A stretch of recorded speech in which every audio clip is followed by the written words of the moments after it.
অত্যন্ত দুঃখের বিষয়, তার এই মহতী ইচ্ছা অপূর্ণ রয়ে গেল।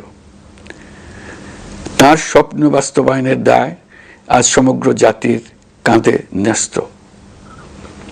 আগামী দিনগুলোতে আমাদের সবাইকে ধৈর্য, সংযম, সাহস ও দূরদর্শিতার সঙ্গে এগিয়ে যেতে হবে, যাতে নির্বাচন ও গণতন্ত্রের শত্রু ফ্যাসিস্ট সন্ত্রাসী অপশক্তিকে চূড়ান্তভাবে পরাজিত করা যায়।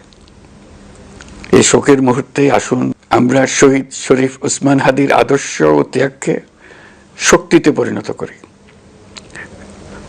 ধৈর্য ধারণ করি, অপপ্রচার ও গুজবে কান না দিই এবং যে কোনো হঠকারী সিদ্ধান্ত থেকে বিরত থাকে। যারা দেশকে অস্থিতিশীল করতে চান তাদের ফাঁদে পা না দিয়ে আসুন আমরা সবাই ঐক্যবদ্ধভাবে গণতন্ত্র, ন্যায় বিচার ও গণমানুষের অধিকার প্রতিষ্ঠার পথে অবিচল পদক্ষেপে এগিয়ে যাই। এটাই হবে শহীদ হাদির প্রতি আমাদের প্রকৃত শ্রদ্ধা। আল্লাহ হাফেজ। প্রিয় দেশবাসী, আসসালামু আলাইকুম। আমি আপনাদের সামনে হাজির হয়েছি অত্যন্ত হৃদয় বিদারক একটি সংবাদ নিয়ে। সিঙ্গাপুরে চিকিৎসাধীন জুলাই গণঅভ্যুত্থানের সম্মুখভাগের অকুতোভয় যোদ্ধা ও ইনকলাব মঞ্চের মুখপাত্র শরীফ ওসমান হাদি আর আমাদের মাঝে নেই। ইন্না লিল্লাহি ওয়া ইন্না ইলাইহি রাজিউন। কিছুক্ষণ আগে সিঙ্গাপুরের পররাষ্ট্রমন্ত্রী ভিভিয়ান বালাকৃষ্ণন আমাকে টেলিফোনে এই হৃদয় বিদারক সংবাদটি জানিয়েছেন। ফ্যাসিবাদ ও আধিপত্যবাদ বিরোধী সংগ্রামের এই অমর সৈনিককে মহান রব্বুল আলামিন শহীদ হিসেবে কবুল করুন, এই দোয়া করি। আমরা সবাই মিলে এই দোয়া করি। শরীফ ওসমান হাদির এই অকাল মৃত্যুতে আমি গভীর শোক ও দুঃখ প্রকাশ করছি। তার প্রয়াণ দেশের রাজনৈতিক ও গণতান্ত্রিক পরিসরে এক অপূরণীয় ক্ষতি। আমি তার রুহের মাগফিরাত কামনা করছি এবং শোক সন্তপ্ত স্ত্রী, পরিবারের সদস্যবৃন্দ, স্বজন ও সহকর্মীদের প্রতি গভীর সমবেদনা জানাচ্ছি।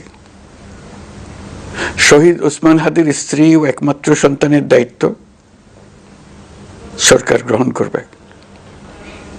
শহীদ শরীফ ওসমান হাদির অকাল মৃত্যুতে আগামী শনিবার একদিনের রাষ্ট্রীয় শোক ঘোষণা করছি।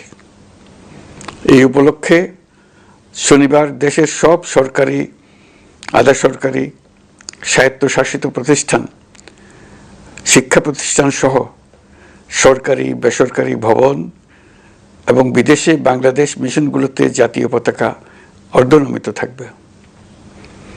একই সাথে আগামীকাল শুক্রবার বাদ জুমা দেশের প্রতিটি মসজিদে শহীদ ওসমান হাদির রুহের মাগফিরাত কামনায় বিশেষ দোয়া ও মোনাজাতের আয়োজন করা হবে। আপনারা তাতে শরীক হন। অন্যান্য ধর্মের উপাসনালয়গুলোতেও আয়োজন হবে বিশেষ প্রার্থনার।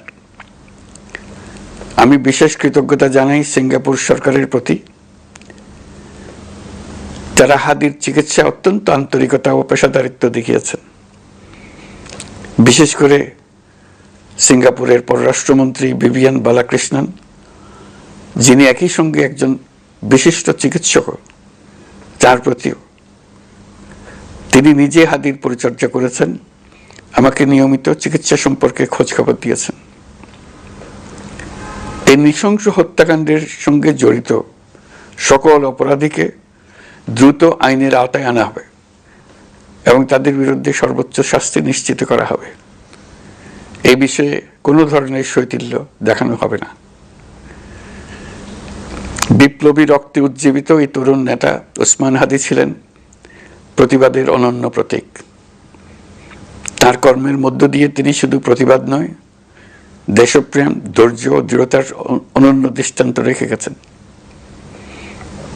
আমি দেশের সকল নাগরিকের প্রতি আন্তরিক আহ্বান জানাচ্ছি, আপনারা ধৈর্য ও সংযম বজায় রাখুন। আইনশৃঙ্খলা রক্ষাকারী বাহিনী ও সংশ্লিষ্ট সংস্থাগুলোকে পেশাদারিত্বের সঙ্গে তদন্ত কার্যক্রম পরিচালনা করে সুযোগ দিন। রাষ্ট্র আইনের শাসন প্রতিষ্ঠায় সম্পূর্ণরূপে প্রতিশ্রুতিবদ্ধ। আমি আবারও স্পষ্টভাবে বলতে চাই, ওসমান হাদী ছিলেন পরাজিত শক্তি ফ্যাসিস্ট সন্ত্রাসীদের শত্রু। তার কণ্ঠ স্তব্ধ করে বিপ্লবীদের ভয় দেখানোর অপচেষ্টা সম্পূর্ণভাবে ব্যর্থ করে দেন। ভয়, সন্ত্রাস কিংবা রক্তপাতের মাধ্যমে এদেশের গণতান্ত্রিক অগ্রযাত্রা কেউ থামাতে পারবে না। আমরা এখন গণতান্ত্রিক উত্তরণের চূড়ান্ত পর্যায়ে উপনীত হয়েছি। শহীদ হাদী ছিলেন এই প্রক্রিয়ার অবিচ্ছেদ্য অংশ। তার একান্ত ইচ্ছা ছিল আসন্ন নির্বাচনে প্রতিদ্বন্দ্বিতা করে নতুন বাংলাদেশ বিনির্মাণের পরবর্তী ধাপে সক্রিয় ভূমিকা রাখা।